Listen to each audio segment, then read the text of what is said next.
I finished my first draft. I have 70,000 words. Now what am I supposed to do?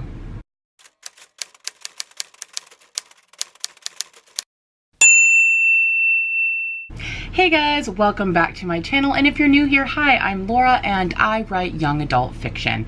In today's video, I want to talk about how to revise your first draft. And I don't really know the answer to that. That's kind of what I'm figuring out myself, and I thought I'd share with you my thoughts and my plans about how I plan to go about revising the first draft of my book that I wrote. So a little bit of background. This is really kind of the first book that I ever completed, a draft that I plan to really work on. I have written one other book. It took me several years to write it, and I'm so embarrassed to say, I mean, this was before I really understood everything. I sent it to beta readers without even going all the way through. I mean, I kind of did, but I did not do an actual revision. It was more copy editing, and then I got back a ton of feedback, obviously, and it freaked me out and I never worked on it again. So I don't want to make that same mistake this time. I want to have an actual revision plan. I really want to work on it before it goes out to betas. So what is my revision plan? I think it's different for everyone, and I watched a bunch of different videos and talked to people, and I kind of just came up with what worked for me. What I didn't want to do was immediately go right back into the text and start taking notes and fixing things. I felt like I needed some time away from it, and I wanted to do some more work on the craft aspect of it, kind of, or the idea aspect, before I just jumped right back into it. And to be quite frank, I needed a little bit of a break. I wrote it over Camp Nano.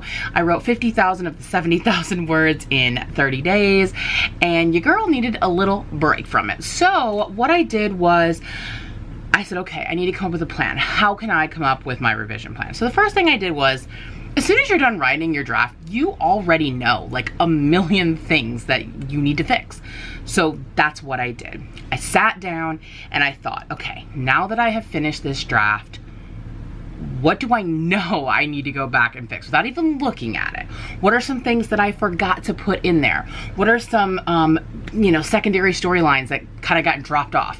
What are some things I included that I know I don't want to keep in there later? Just anything that I could think of right off the top of my head that once I got done, I was like, I should have done this, or I should not have done that, right? And so I made a list. Then, once I had that list, then I came up with a plan that was like, okay, let's find some ways that I can address some of these issues. And so I came up with a list based on what I wrote down of things I wanted to do, so that when I do go back through and start reading and making notes, those are informed notes. They're based on other work that I've done or research or things, so that I have a really clear understanding when I read through the entire draft of what I'm gonna need to fix. So for example, some of the things that I wrote down was I wasn't completely sure on hitting all of the beats. I use Caddy-tastic's 27 chapter or 29 block, 27 chapter thing. And because I'm writing a YA contemporary, you have to kind of like finesse some of those, and so I just wasn't sure if I was completely hitting the beats. So I really wanted to make sure that I was doing that. So what could I do to do that? I'm gonna read Save the Cat. So I was already wanting to read it anyway, but Save the Cat writes a novel. I was like, all right, I'm gonna write that, and then I'm going to, in my second draft, make sure that I'm hitting all of those beats and all of those things are getting done. And the book so far is really, really good at, and I already see things that I need to change. So I know that's definitely going to help me. Now, another thing I needed was, I don't really have a good character voice. Not for my protagonist and not for the love interest. The best friend definitely has a clear voice, but I felt like as I was writing the dialogue, it was just the same, right? And so part of that was because I only have a really like small idea of who my main character is. And I think that that's just kind of how I am when I'm writing. I don't do the character sheets first. I just get some kind of basic, right? This is the person she is. This is what her problems are. And these are the things that she like. But I don't feel like I really know the characters that well until I get their story out and I have to think about it more. So I wanted to do the character sheets after, because now I have kind of a sense of who she is and I can fill that out, so that when I go back to read through, I can make sure that I'm really writing down notes for revision to really clarify who she is as a person, how she would react to things, how she would answer, and then how the other characters would respond differently. So I went ahead and I looked up some different character sheets.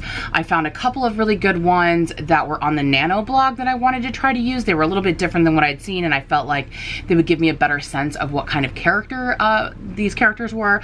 So I got those. So I printed those out, and now I'm going to fill all of those out and use that information to help me when I go through the and read through my first draft, so that I can get a better understanding of making notes to myself, things I can change in the text to have a clearer idea of who the characters are and what their voices are. So another thing that I was concerned with is pacing / transitions.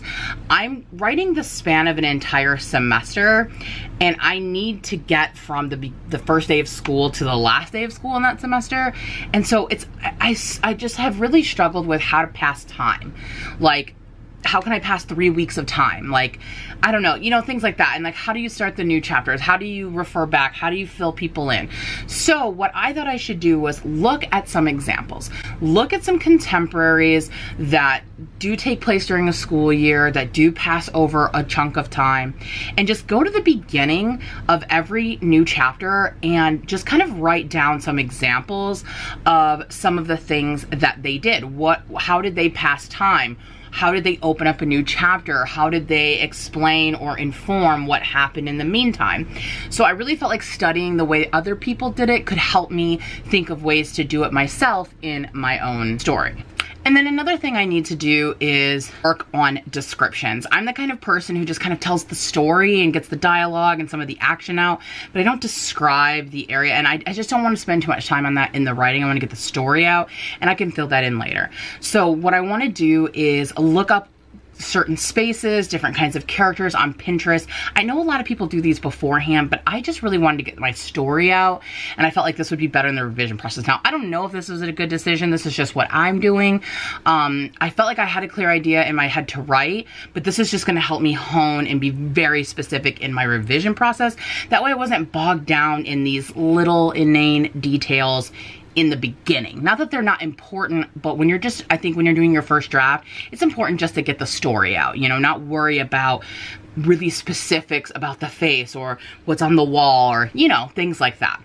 So I'm going to look up Pinterest, and I want to describe, I'm going to write down descriptions of anything that I think is important. So I'm going to describe several of the characters, what they look like, several of the locations, like the school. I want to like really describe what it looks like, my main character's house, what that really looks like. Any location, I really want to write down what they look like. So if that way I can use that to inform when I'm doing my revisions, you know, what I'm planning to do to fix those things. Now, there is one other thing. My book takes place 2 years after a big event happened, and even though that event doesn't happen in my book, there are flashbacks and things that she refers to or remembers from that event. So what I think I'm going to do is write a scene that I, as of right now, don't even plan on putting in the book, but because there will be flashbacks from it and moments and references to it, I feel like if I wrote out the actual action and that actual scene, it will make those flashbacks clearer, and I can just like copy paste some of it, and also it will help for consistency and things like that. Okay, so once I read Save the Cat, fill out my character sheets, look at other texts, and have my descriptions ready, I feel like then I'm gonna be ready to go through and actually make notes chapter by chapter, section by section, what I need to do. So my plan is to do twofold. I'm going to read through every section, and I'm going to make 2 different lists. The first list is what are overall things that I'm noticing need to change. So that means something that is going to have to change in more than one chapter, more than one section. So change it so that her mom's name is whatever, or, you know, something like that. I'm just trying to think of an example. So that will be one list. But then I'm going to have a separate list for each chapter, each section. And I'm going to make those notes. Now, one thing I'm also going to do during that time period is I'm going to restructure my second draft. So my first draft, I wrote them in the chapter blocks, right? So I had, like I told you, I did the 27, the 9 block 27 chapters. So I literally have them like that. So now I'm going to move them into a separate Scrivener document, and I'm going to take all the sections that were mentioned in Save the Cat and take the sections from there and put them in there to make sure that that's how they're working, and that I have each of those so that when I go through, I can make sure I'm hitting all those beats. So I'm going to put those in there so that way when I'm going through and writing, I can write down what things I'm missing from each of those beats and each of those acts. So I'm going to be restructuring based on that and then reading through and taking notes. And like I said, the second list is going to be for those specific sections, the specific beats, the specific acts, what needs to change in that specific scene. So those are gonna be very specific. And as I'm doing that, I'm gonna keep an eye on that original list that I made, because I'm gonna use that list and all the stuff that I studied or looked into to inform what kinds of notes I'm gonna make for myself for each of those sections. So if I noted that I need to work on voice and having a clearer sense of voice, then in each of those sections, I'm gonna make recommendations to myself or things that I need to do to fix the voice in that section, if that makes sense. Then once I have made all of those notes, then I'm gonna go back to the beginning and I'm gonna start actually revising. Kind of sounds like a lot, doesn't it? I don't know, I just feel like this was what makes the most sense. While I feel like this is kind of an intense revision process, I feel like it will help me minimize how many revisions I have to do before it's ready for betas. So that way, my version 2 will be in really good shape, so my version 3 can just be a quick read through of all my changes, and hopefully that'll make it ready for betas. So obviously some of the steps in my revision plan may not be the same for yours, because it all depends on what you write down after you've written it of things you know you need to work on or that you're concerned with. My recommendation is to do this as soon as you're done with your first draft. Write down to yourself all these things you know you want to fix or work on, and then think about what are ways that I can address these issues and get myself prepared to be able to go back into the draft and fix these issues. So that's what my plan is. That's what I'm going to be doing. I plan to vlog my revision process along the way, because I want to vlog the entire experience of writing this book and everything that goes into it. So I will be doing occasional vlogs, probably at least once a week, on how my revision process is going and how well this is working for me and what I have to do. So this is kind of part 1 of my Beware of Monsters diaries, where you watch me take this draft of Beware of Monsters that I wrote and try to make it into an actual book, and we'll see what happens. All right, guys, well, that is my revision plan. I would love to hear from you guys. What are some things that you do when you revise your first draft? Have you ever revised an entire first draft before, or is this your first time? Comment down below. Give me any tips or suggestions or any things that you tried that maybe did or did not work, and hopefully I gave you some suggestions that might help you in the future. All right, guys, well, if you liked this video, please be sure to give it a thumbs up, and if you haven't already, please make sure you hit the subscribe button, because I do writing and book related videos every Tuesday, Thursday, and Sunday at 4 p.m. and I will see you in the next one. Thanks, guys. Bye.